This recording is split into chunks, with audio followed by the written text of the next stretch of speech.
કે ગુજરાતમાં પેટ્રોલ ડીઝલનો પૂરતો જથ્થો છે. આ હિન્દુઓની ડબલ માનસિકતા, ડબલ સ્ટાન્ડર્ડ છે. તમે અબ્દુલની ચડ્ડી ટાઈટ કરવામાં તમારા ધોતિયા ઢીલા કરી નાખ્યા. સ્થિતિ અત્યંત ગંભીર છે. ટ્રેક્ટરો વાળા પાસે ડીઝલ નથી અને 8, 5 ને 10, 5 ને 5 ઝોપડી ભણેલા જરા નેતા બને ને તો દેશની આ જ હાલત થાય.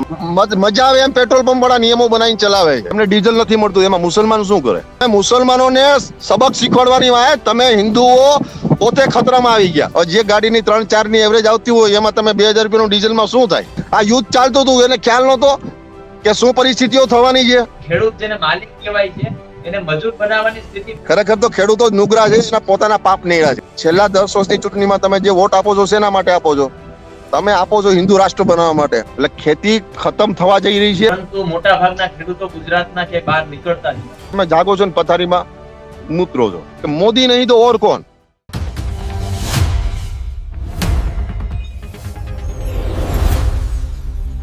નમસ્કાર મિત્રો, હું સમ્રાટ અને તમે જોઈ રહ્યા છો ચક્રવાત ન્યૂઝ. ઘણા સમયથી સોશિયલ મીડિયા ઉપર મીડિયામાં તમે જોઈ રહ્યા હતા કે ખેડૂતોની મોટી મોટી લાઈનો છે પેટ્રોલ પંપ ઉપર.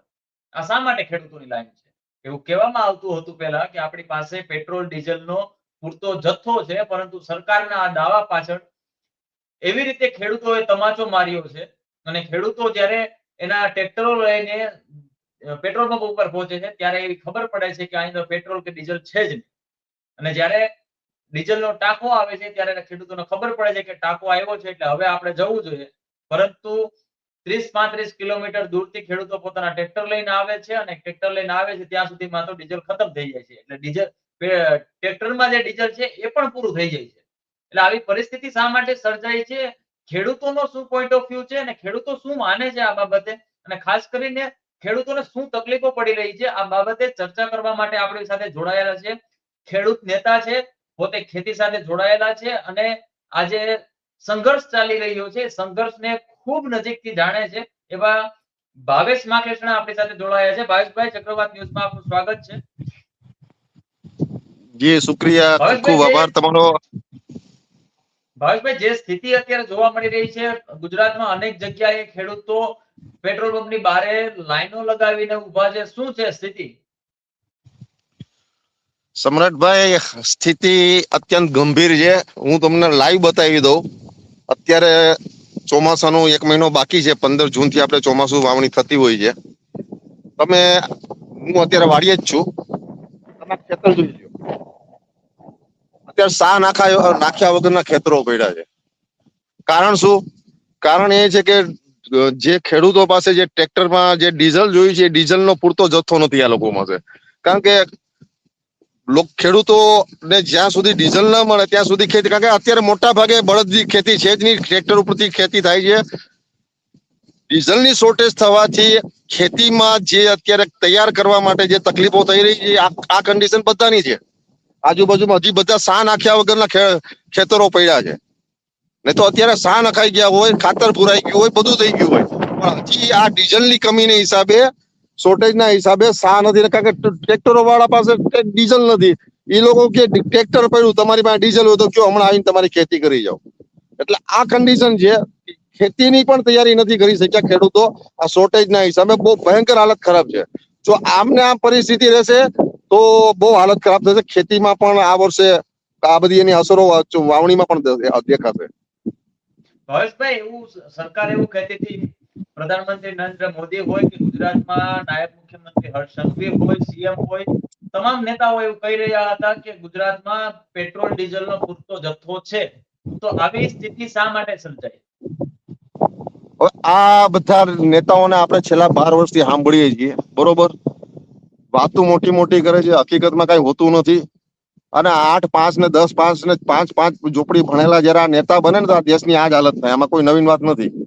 એ તો આ તો મૂર્ખા આપણે બની ગયા છે. જનતાને હવે આંખ ઉઘડી છે કે આપણે ખોટી જગ્યાએ ખોટા લોકોને વોટ આપી દીધા છે.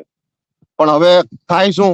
ગળામાં ઓલો કે ને ઘંટ પહેરાઈ ગયો એટલે હવેથી ના છૂટકે આને કરે કોણ? આ બધી વસ્તુઓ હવે શીખ છે કે નેતાઓના ભાષણબાજી ને આ બધું હાલે છે. એ કર્યા કરે, એનાથી કઈ ફેર નથી પડતો. પણ વાસ્તવિકતા એ છે કે અત્યારે નથી. જો શોર્ટેજ હોય તો આ કન્ડિશન શેની છે? લાઈન શેની છે? આ કન્ડિશન છે ને લાઈન શેની? તમે લિમિટેશન કેમ મૂકી દીધી ડીઝલ ઉપર?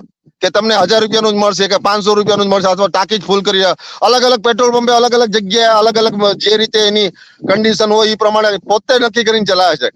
સરકારની કોઈ ગાઈડલાઈન નથી. મજા આવે એમ પેટ્રોલ પંપ વાળા નિયમો બનાવીને ચલાવે છે. તો આ સીધી છે ને આ લોકોનો કોઈ તંત્રને વહીવટ કેમ કરવો આનો અનુભવ જ નથી, એ ખબર પડે છે. હવે 8-5 ના આવા ક્રિમિનલ માણસો જયારે આ દેશનું સુકાન હાથમાં સંભાળતા હોય ને તો આવી ભયંકર સ્થિતિઓ થાય એમાં કોઈ નવીન વાત નથી. એ તો હવે જનતાએ આ સમજવાનું છે કે હવે શું કરવું એ. કાલે અમે એક વડીલ સાથે વાત કરતા હતા, ખેડૂત હતા અને મોટી ઉંમરના હતા. તેમણે એવું કહ્યું કે અમારે જે પેટ્રોલ પંપ બાજુમાં છે બીજા ગામમાં, ત્યાં અમે જઈએ છીએ 30-35 કિલોમીટર અમારા ખેતરથી આ પેટ્રોલ પંપ છે. અને સાથે બીજી વસ્તુ એ છે કે અહીંયા લિમિટ કરી દીધી છે કે 2000 સુધી જ પેટ્રોલ આપવામાં ડીઝલ આપવામાં આવશે. હવે ત્યાંથી અહીંયા પહોંચે છે, પાછા અમે જઈએ તો 1000 રૂપિયાની આસપાસનું તો ડીઝલ એમાં જ વપરાઈ જાય છે. હમણાં તમને 2 દિવસ પહેલાનો જ કહું, અમારા ગામના એક ભાઈને ટ્રક છે, એટલે એને કે ભાઈ અમે તને 2000 રૂપિયાનું ડીઝલ આપીએ. કે ભાઈ કે મારા વાલા કે આ ટ્રક છે કે આ 2000 રૂપિયા તો આને હાઈ ના આવે કે આનું ગળું ભીનું ના થાય કે 2000 નું આ ડીઝલ ટ્રકમાં થોડું આમાં કઈ કામ આવે. ક્યાં જવું ક્યાં પહોંચવું, મારે રાજકોટ જવું જોઈએ કે 2000 રૂપિયાનું ડીઝલમાં રાજકોટ પહોંચાય કે ટ્રકમાં? જે ગાડીની 3-4 ની એવરેજ આવતી હોય એમાં તમે 2000 રૂપિયાનું ડીઝલમાં શું થાય વિચાર કરો તો. એટલે આ જે વસ્તી જે આ પરિસ્થિતિ છે ને, લોકો હજી ખરેખર અને આ જે મોટા મોટા બેન્કર્સ છે એને પણ આ લોકોએ કીધું છે કે આની બહુ મોટી અસરો બાકી છે અને એના માટે દેશની જનતાએ તૈયાર રહેવું પડશે. અને ખરેખર મોટી ભયંકર સ્થિતિ ઊભી થવાની છે. અને આપણે ખબર હોય તો સમ્રાટભાઈ, આપણે કોવિડ ની અંદર આપણે લોકોને 2000, 1500 કિલોમીટર સુધી જતા જોયા છે, ચાલીને જતા જોયા હતા. ત્યારે ડીઝલની શોર્ટેજ નહોતી. એના કરતા પણ આ તો ડીઝલની શોર્ટેજ છે. તો વિચાર કરો કે જે સિટીમાં રહે છે, જેની પાસે એલપીજી નહીં હોય, રસોઈ કેવી રીતે બનાવશે? ગામડે જવું છે, ડીઝલ તમારી પાસે નથી, તો કઈ રીતે પગ માથા ઉપર મૂકીને આવવાના, તમે હવામાં ઉડીને આવવાના? ચાલીને જવું પડશે. એ ફરીથી 2020 વાળી પરિસ્થિતિ રિપીટ થવા જઈ રહી છે. અને જો આમાં આમાં છે સરકાર ટોટલ ફેલ થઈ છે કે એની જે વ્યવસ્થા અને જે એની એડવાન્સ જે રણનીતિ હોવી જોઈએ દેશને લઈને, આ યુદ્ધ ચાલતું હતું એને ખ્યાલ નહોતો કે શું પરિસ્થિતિઓ થવાની છે. તમે રશિયા સાથેથી વર્ષોથી તમારા જે સંબંધો હતા, તમારા ઈરાન સાથેના જે વર્ષોના સંબંધો હતા, તમે એને મૂકીને તમે ટ્રમ્પ સાહેબને પૂછવા જાઓ કે મારે રશિયાથી પરમિશન લેવી પડે. આ રીતનું નેતૃત્વ જયારે દેશનું હોય, જયારે દેશનો એક દેશ સ્વતંત્ર દેશનો જયારે રાજા ખુદ બીજાને પૂછતો હોય તો એની બહાર શું તમે અપેક્ષા રાખી શકો? ભાવેશભાઈ, બીજી પણ વસ્તુ એવી જોવા સામે આવી છે, ઘણા બધા લોકો પણ વાત કરી છે, જે બુદ્ધિજીવીઓ છે, જે ભવિષ્યને પાકનારા લોકો છે, એવું પણ કહી રહ્યા છે કે આ ક્યાંક ને ક્યાંક આવી સ્થિતિ સર્જાય એના કારણે જે માલિક છે, જે ખેડૂત જેને માલિક કહેવાય છે, એને મજૂર બનાવવાની સ્થિતિ પણ સર્જાય છે ધીમે ધીમે, અને એના પ્રોપોગન્ડા ચાલી રહ્યા છે. શું કહેશો? બિલકુલ સાચી વાત છે સમ્રાટભાઈ, તમે બહુ સરસ મજાનો વાત કરી છે. અને હું તમને જો આનો એક આપું, અને મોદી સાહેબે આનો એક હિન્ટ પણ આપી દીધી છે.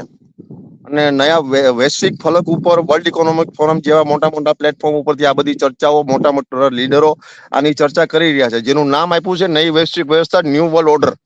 અને આ લોકોનો એજન્ડા છે એજન્ડા 2030. આ લોકોનો જે ગોલ છે એ 2030 સુધીની અંદર એચીવ કરવાનો છે. બરોબર. જે રિસેટની જે વાત કરી રહ્યા છે પ્રધાનમંત્રી સાહેબ, આપણે ઘણી વખત આ બાબતો ઉપર બોલી ચુક્યા છે. અને ખરેખર જો બીજી એક વસ્તુ એ છે કે રિસેટ છે, એનું રિસેટનો મતલબ શું થાય? રિસેટ મતલબ એ થયું કે તમે જ્યાંથી શરૂઆત કરી ત્યાં ફરીથી જવું. રિસેટનો મતલબ એ થાય કે તમે જ્યાંથી શરૂ કર્યું ત્યાંથી, આપણે નથી કહેતા ભાઈ ફરીથી કર, રિસેટ કર. તો આ દુનિયા જ્યાંથી શરૂ થઈ ને, મતલબ આપણે આઝાદી પછી આપણે ગણીએ કે આજે 1947 જયારે આઝાદી મળી, એ સમયે આપણી કન્ડિશન આ દેશની શું હતી? ખેડૂતો માલિક નહોતા. માલિક તો કોંગ્રેસે બનાવ્યા ને, ખેડ એની જમીન. આજે ખેડૂતો જે કરોડો રૂપિયાના વીઘાના માલિક છે, બરોબર, આ 15 લાખ માટે ખેડૂતો ગયા. ખરેખર તો ખેડૂતો જ નુગરા છે, એના પોતાના પાપ નેડા છે. એ 15 લાખ લેવાની ચક્કરમાં, હિન્દુ રાષ્ટ્ર બનાવવાની ચક્કરમાં એને જે કરોડો રૂપિયાની જમીન જેને આપી છે, કોંગ્રેસે ખેડે એની જમીન એને ભૂલી ગયા. આ એનું પરિણામ છે. આજે દેશ ભોગવી રહ્યો છે. આજે દેશના સંસાધનો વેચાઈ રહ્યા છે. પ્રાઇવેટ કંપનીઓના હાથમાં જતું રહ્યું છે. પ્રાઇવેટ કંપની રાજ એક રીતનું આવી ચુક્યું છે આ દેશની અંદર ખુલ્લા તોર ઉપર. અદાણી ને અંબાણી અને બે ગુજરાતી વેચી રહ્યા છે અને બે ગુજરાતી લઈ રહ્યા છે. આખું દેશ બોલી રહ્યું છે. આ ચેન્જી ની તમે કન્ડિશન આ જુઓ. જનરેશન આ જે યુથ છે એની સાથે શું થઈ ગયું છે છેલ્લા 10 વર્ષની અંદર. દરેક પ્રકારની એક્ઝામો ના પેપર લીક થઈ જાય. પેપર લીક થાય એટલે સમ્રાટભાઈ તમે સમજી શકો એ સીધા વિવાદમાં જતું રહીએ, કાનૂની પ્રક્રિયામાં જતું રહીએ. એનું ડિસિઝન 8-10 વર્ષ પછી આવે. 8-10 વર્ષ પછી શું ડિસિઝન આવે? હમણાં જ ગુજરાતનું એક ડિસિઝન આવ્યું કે 2014-15 નું કે આસપાસનું એ સમયના ગાળાનું મને એક્ઝેક્ટ યાદ નથી. એનું ડિસિઝન આવ્યું ફરીથી એક્ઝામ કન્ડક્ટ કરો. હવે 8-10 વર્ષે જો ડિસિઝન આવે તો શું હાલત થાય?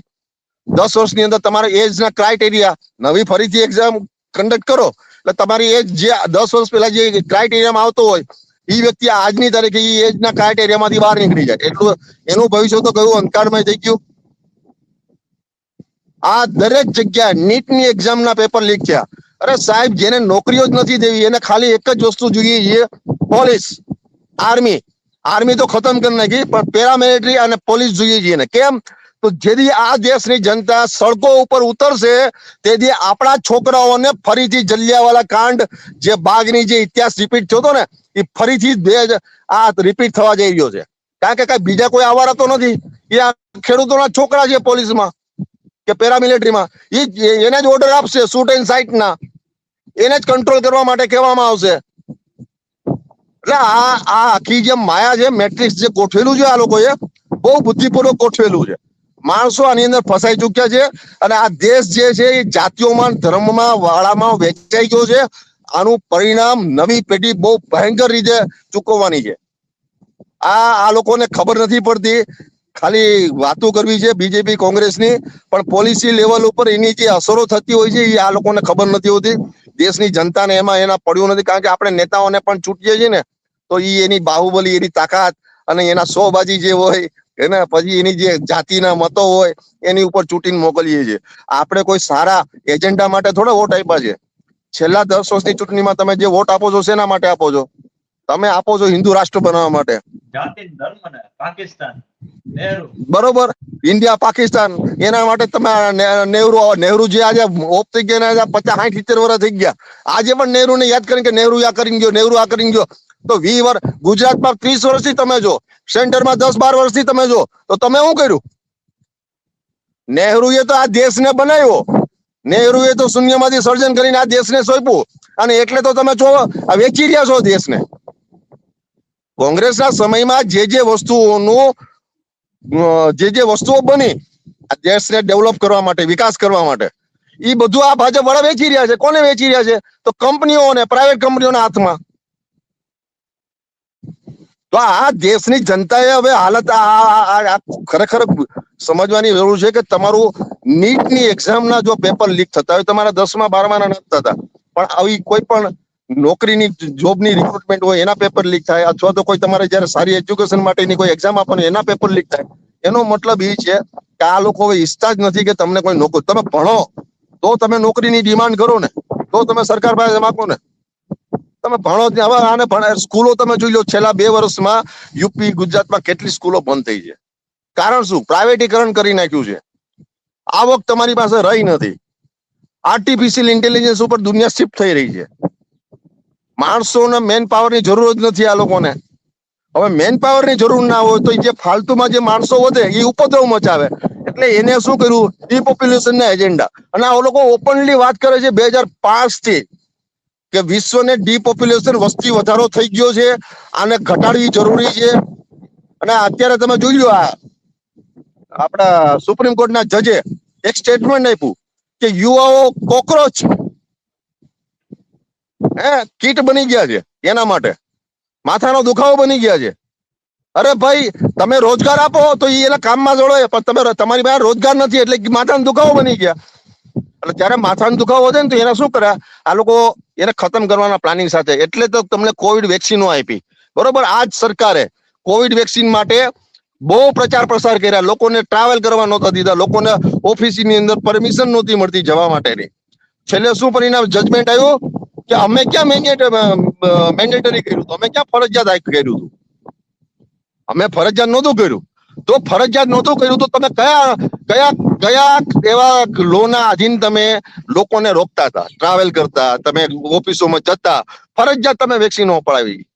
વેક્સિન હશે, વેક્સિન સર્ટિફિકેટ હશે તો જ તમે ટ્રાવેલ કરી શકશો, વેક્સિન સર્ટિફિકેટ હશે તો જ તમે ઓફિસમાં એન્ટ્રી મળી શકશે.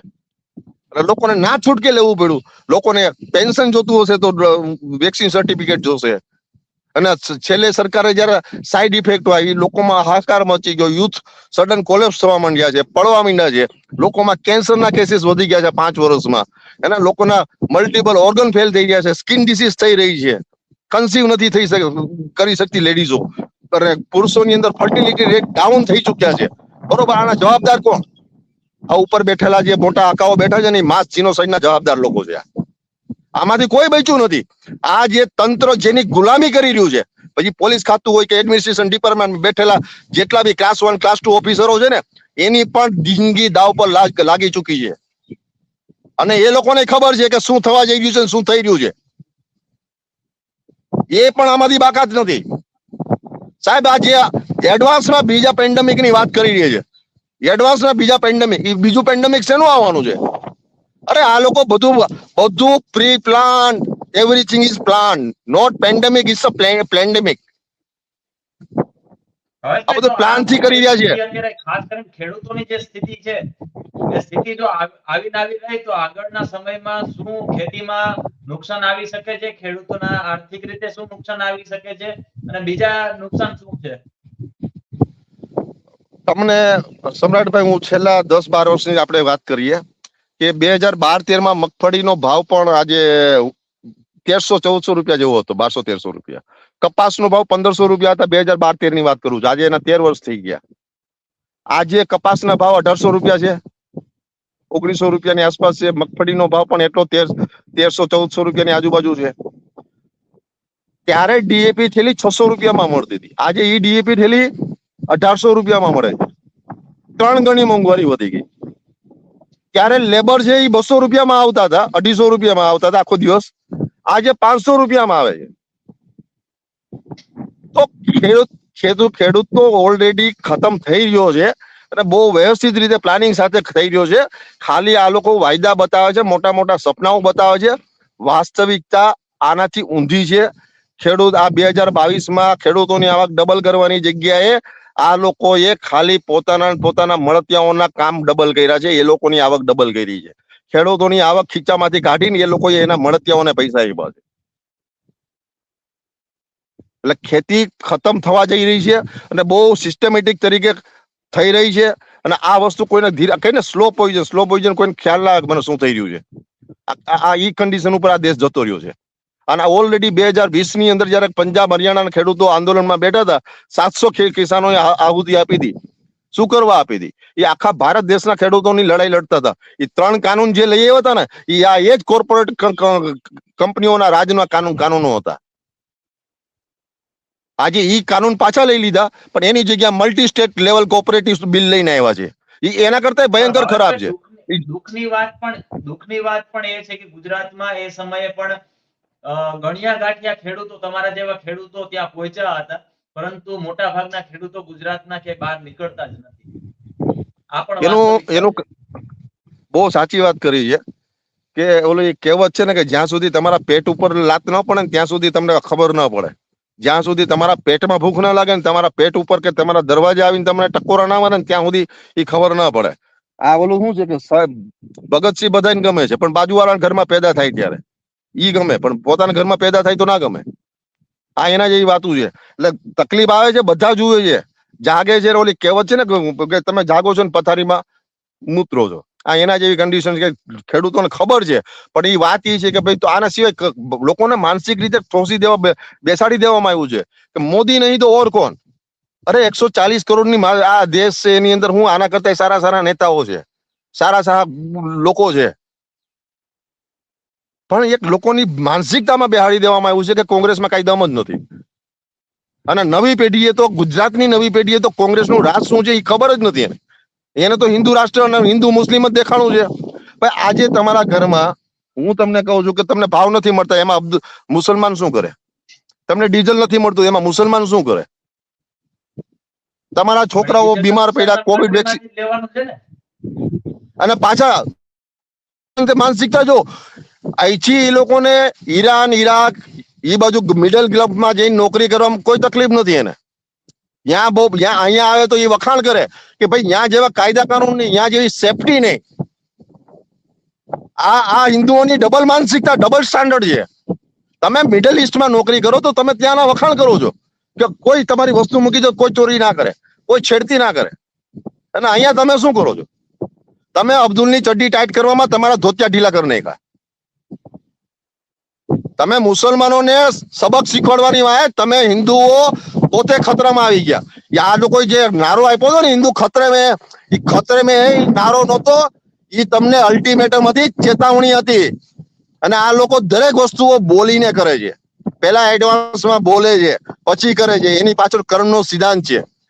એક હું તમને નાનો દાખલો આપી દઉં કે ભાઈ તમે આગળ ખાડો છે અને તમે મને સામે મળો, હું તમને કહી દઉં કે ભાઈ આગળ ખાડો છે, એટલે તમને મેં મારી ફરજ પૂરી કરી દીધી. હવે તમારે બચીને ચાલવું છે કે તમારે ખાડામાં પડવું છે, એ તમારે નક્કી કરવાનું. પણ હું એ કર્મના પાપમાંથી બચી ગયો. એટલે આ લોકો દરેક કોઈ પણ કામ કરે છે ને, એ બધા પહેલા બોલીને કરે છે, બોલીને કરે છે. આ એક કલ્ટ છે, આ કલ્ટ છે એક જાતનો.